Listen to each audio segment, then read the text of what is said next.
Okay, so before we get to the video, I just wanted to announce that this episode is sponsored by Proline Part, and they are the supplier of all the engine components for this engine overhaul. And actually, not only this, they supply parts for any type of Cape truck. My little sandbars, I've used them for that. So yeah, they can be reached at minitruckgarage.com.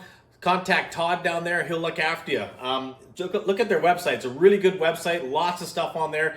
And if you don't see what you're looking for on there, contact Todd, he can probably get it for you.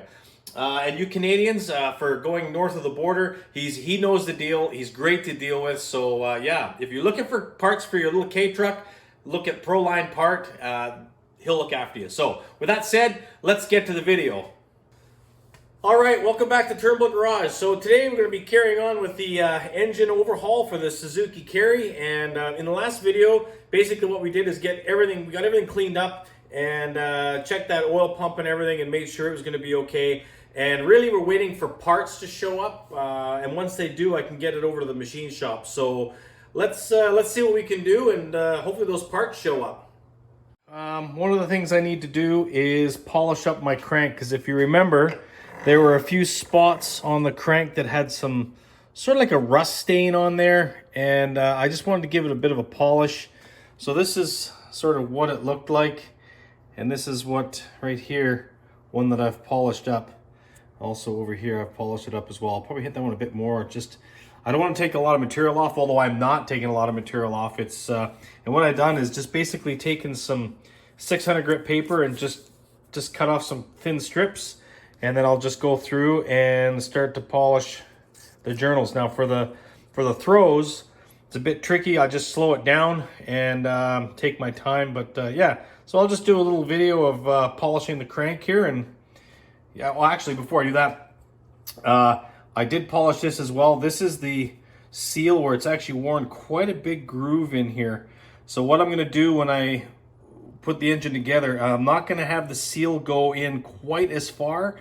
Maybe keep it like 25 thou, 40 thousandths of an inch proud, so that it runs on a different part of the crank here.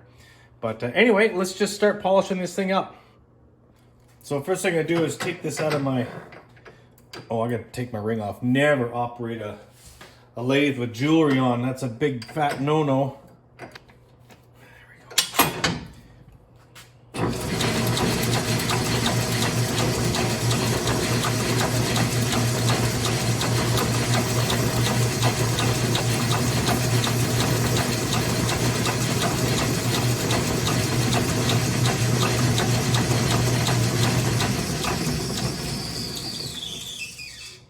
Okay, so I gave this one here a little polish. You can still see a little bit of a rust stain there, and right there you can see a bit of a rust stain.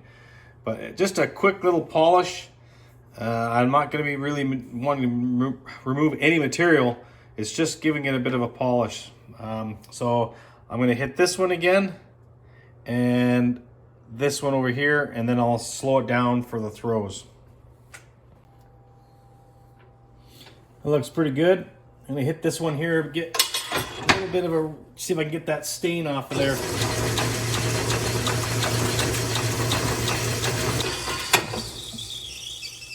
Yeah, that stain's not gonna come off, but I'm confident that's gonna be fine. Okay, now time to deal with the throws. So what I gotta do for that is put my back gear in and disconnect this little drive pin. And now it's going to be going much slower. Okay, we cut up some more strips of wet and dry paper, and then we'll do the throws. I want to give one piece of advice when you're polishing on a lathe. So I did my machinist apprenticeship many years ago, and I learned, a German once told me, never polish with one hand, like using your thumb and going like that. Because it'll catch and pinch your thumb. I thought, nah, that'll never happen. Trust me, never. That's why you saw me polishing. I've got a hand on each side like this. Never wrap it around like that and pinch it, because it will catch, it will pinch your thumb, and it hurts like you wouldn't believe. So anyway, next thing I'll do is polish these throws.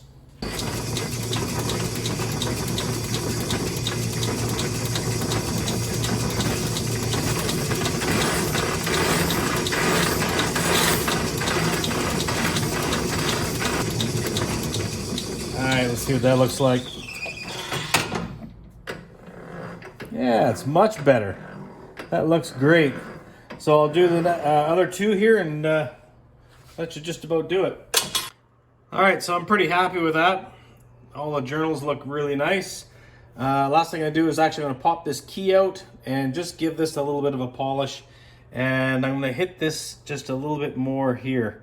And then the last thing I'm going to do is blow some compressed air through all the journals and make sure there's nothing blocking any of those holes. Okay, so looking at the manual, I'm looking at the, where are we?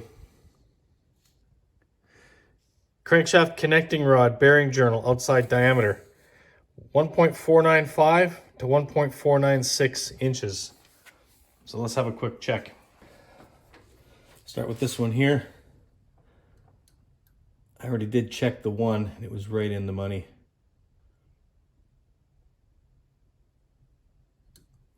I got 1.4955, so that's right in the middle. Let's check this one. 1.4955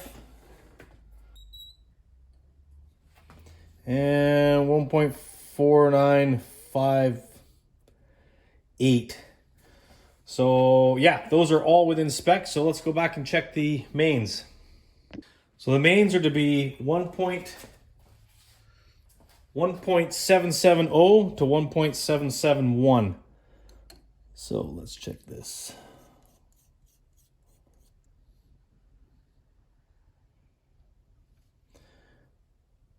1.771 and a tenth. So it's actually a little bit big on that one by about a tenth over.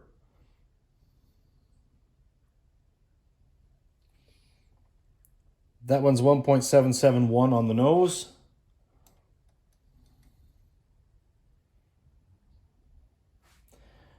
.771 on the nose.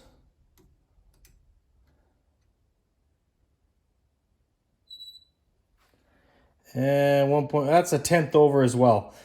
So yeah, I'm a tenth over on the outer bearings, but you know what? I'm okay with that, 1/10 over the tolerance. I'd be more concerned if the throws were out a little bit. So yeah, that looks good. I think my crankshaft is going to be perfect. Definitely not a very nice day out today. All week is pouring rain. Good week to be working in the shop. But yeah, so anyway, we'll just walk back to the warehouse here to get the parts and be on our way. All right, I got my box. Let's head home.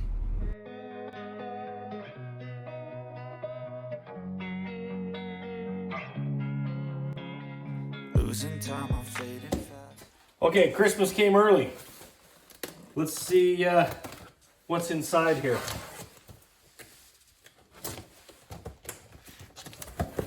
This is going to be everything except the pistons. Todd did not have the pistons in stock, so I found another supplier for those. But everything else I got is from him there. Okay, new water pump. And this water pump is complete with the housing, so it's a complete unit, which is nice.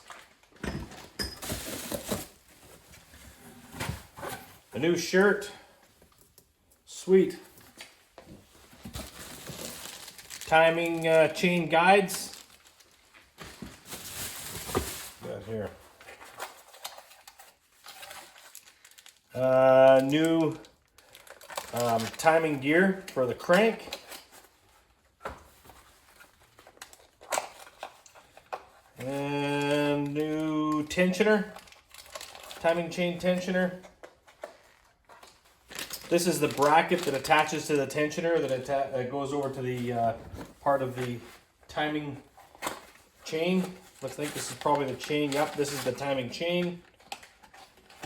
And we've got a gasket set complete with valve, seals, yeah, everything for the K6A engine.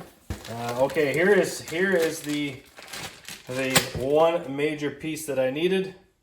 A new connecting rod. How nice is that? Shiny and new. Excellent.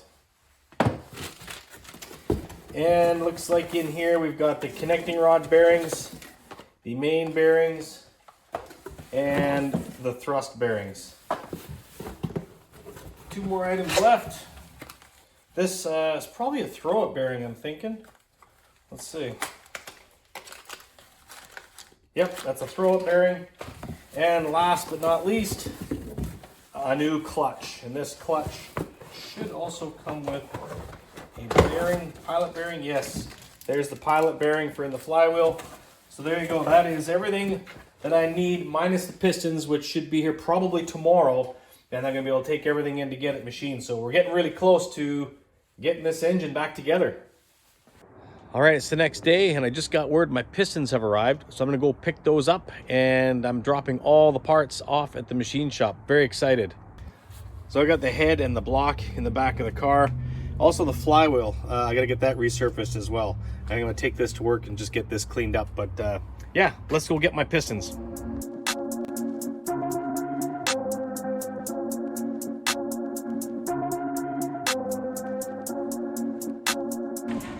All right, just cleared customs, and now I'm heading back to Sea Wings to pick up my pistons. All right, let's see what we got in the box. Looks like we got some piston rings. And the important thing, pistons. There you go. They also come with the wrist pins as I thought they would. Nice, beautiful, brand new pistons. All right, let's head to the machine shop, drop this stuff off, and one step closer to getting this engine assembled. Okay, so that's pretty much going to do it for this video. I got the crankshaft all polished up and got all the parts have arrived and they've gone to the machine shop. So right now it's a bit of a waiting game to get those parts machined. I'm expecting a fairly fast turnaround. They said they'd get on them right away. It's a small little engine and they just seem to get on my stuff right away when I drop it off, which is nice. The only thing I can do is lap these valves into the head. I can do that. But that's going to be in the next video, so you're going to have to wait for that. And also, I'll have all the parts. So the next video is actually going to be great because it's going to start to, we're going to start to assemble this engine. I'm looking forward to that. So yeah, think about subscribing so you know when that video comes out. And thoughts and comments down below. And yeah, thanks a lot for watching. Have yourself a great day.